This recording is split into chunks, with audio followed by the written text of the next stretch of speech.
উনি আমাদেরকে ডোনেট করেছেন। উনি একটা নোবেল লরেট সায়েন্টিস্ট, ওনার জন্য একবার বিগ ক্ল্যাপ করে দিন, বিগ ক্ল্যাপ করে দিন। Okay, and doctor David McKay father of nutrition বলা হয়।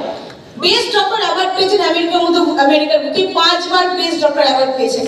এরকম ধরনের স্বনামধন্য ডক্টররা আমাদেরকে শেখাচ্ছেন যে নিউট্রিশনটা কিভাবে বানিয়ে খেতে হবে সেটা শেখাচ্ছেন না।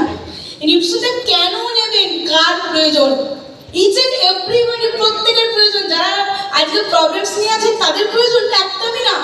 প্রবলেম যাতে না হয় in future, prevention is better than cure. প্রবলেমে আমরা পড়বই না, তার জন্য নিউট্রিশন দরকার। তাহলে কার কার দরকার?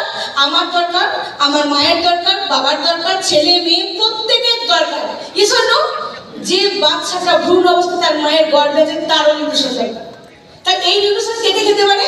Each and everybody. মৃত্যুর আগের দিন পর্যন্ত সবারই নিউট্রিশন দরকার আছে। এইগুলোই আমাদেরকে শেখান যে কেন খাবেন, কেন খাচ্ছি আমরা।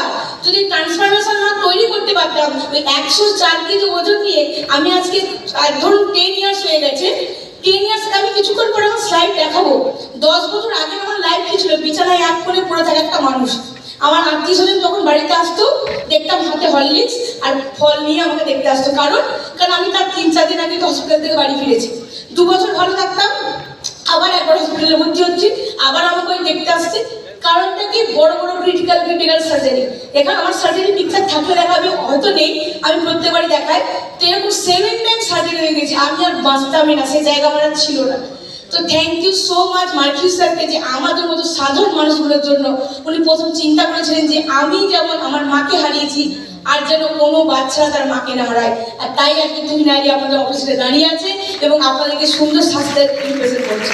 Thank you so much. বাবু নেক্সট স্লাইডে তুমি বলো।